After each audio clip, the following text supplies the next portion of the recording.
Many people are setting New Year's resolutions as 2025 comes to a close, making it a perfect time to add a financial goal to your list. It's always way up there, right? We're going to exercise more, we're going to save more, we're going to get more sleep, all those things. Saving money and getting your finances back on track is not easy. Local financial instructor Michael Masserant from the Retirement Education Foundation is here.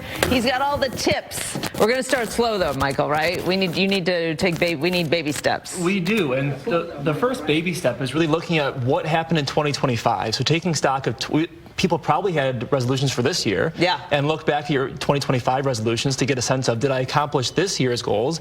If you did, gold star. Okay. If you didn't, then we have next year to try again. Okay. So it's really important to get a sense of, first and foremost, what are your goals? A lot of people will throw things out there. I want to save more. Okay, great.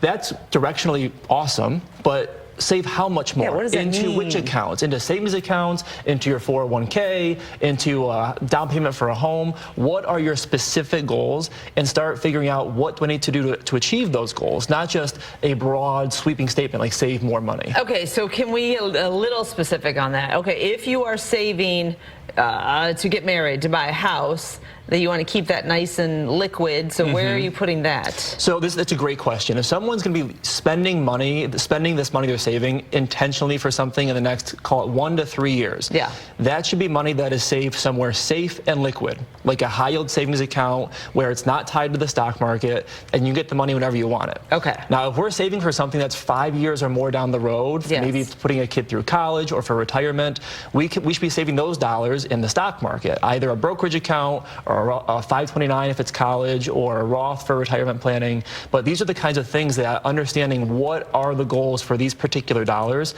that helps people to determine how much to save, where to save it, what to do with that money. Yeah, because if you take a chunk of money and you just put it in your regular old savings account at the bank, or don't even put it in the bank, you are losing money. Absolutely. Right? So some people, and I get it, some people say, well, the stock market scares me, it's volatile, so I want to just save my money all in cash for the next 30 years for retirement. It's not going to get you there. No. If you're trying to save for retirement, it's got to go in the stock market. But if you're using the money in the next 1 to 3 years, then you don't want it in the stock market, because the stock market is volatile and anything can happen in the next 1 to 3 years. So it depends on what is the goal for those particular dollars. So I guess the first step is write down what do you think you're going to be, what your expenditures, what you're expecting to spend money on in 2026, and then you break down, okay, this is how much I need to save, and this is the strategy, the saving strategy. Exactly, and understanding, really, like we're seeing shown on the screen here, writing it down, it is so important. People have these mental goals they're kind of keeping track of, but writing it down helps us stick to it. And also having someone to help you stay accountable, is sharing the goal with a partner, with a friend. You can, have a competition who can save more money. Trying to have someone on your team can be really helpful, because we fall short sometimes, and when we do fall short, it's helpful to have someone there at our side to get back on the horse and keep at it, and don't just throw in the towel when it's March because you haven't hit your goal in the first 3 months. Yeah, I mean, you gotta start again every day, right? Every day is a new day. Okay, so you're writing down where you think you're going to be spending money, what your financial needs are going to be, and then figuring out where to save that money. What about your spending? How do you plan for that? Yeah, so whenever people think about spending, there's almost like a guilty association, because people always say, maybe I'm spending too much. And really, it doesn't have to be that way. For 75% of people, they report that finances cause anxiety in their life, and that can cause mental health problems, physical health problems. It doesn't have to be that way. Once you sit down and map your budget out, and you prove to yourself, look, I'm earning this much money, I'm saving this much money, that means I can afford to spend the rest, you can go spend it guilt-free and go enjoy it if you know you're taking care of your other stuff first, with your savings.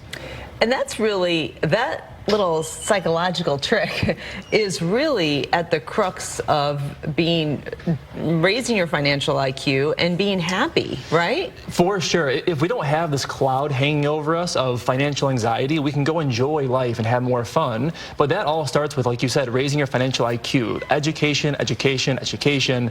It is the most important thing, what we're constantly trying to promote through the charity, and help people feel more empowered to make these decisions by themselves. All right, there are resources resources on your website. What can people find there that can at least give them a little bit of a starting point? Yeah, so on the website we have calculators, online quizzes, fun quizzes, not challenging quizzes, a lot of Kids, webinars. we're taking a quiz for New Year's Eve. A lot of webinars and videos. There's a lot of content on our website. There's a ton of content out there in general, and also the classes that we're teaching as well. Also, don't feel intimidated or dumb. Michael tells us stuff, and then a week later, I'll say, now, wait a minute, what was that? What word did you use there? So we're all learning. Absolutely. Right? I feel like people get intimidated and embarrassed. That is one thing, and we see this at the class sometimes, is people feel almost embarrassed that they haven't learned these things already. But everyone goes at their own pace, and honestly, the best time to start was yesterday. The next best time to start is today. Yeah. Everyone can get there. It just takes time.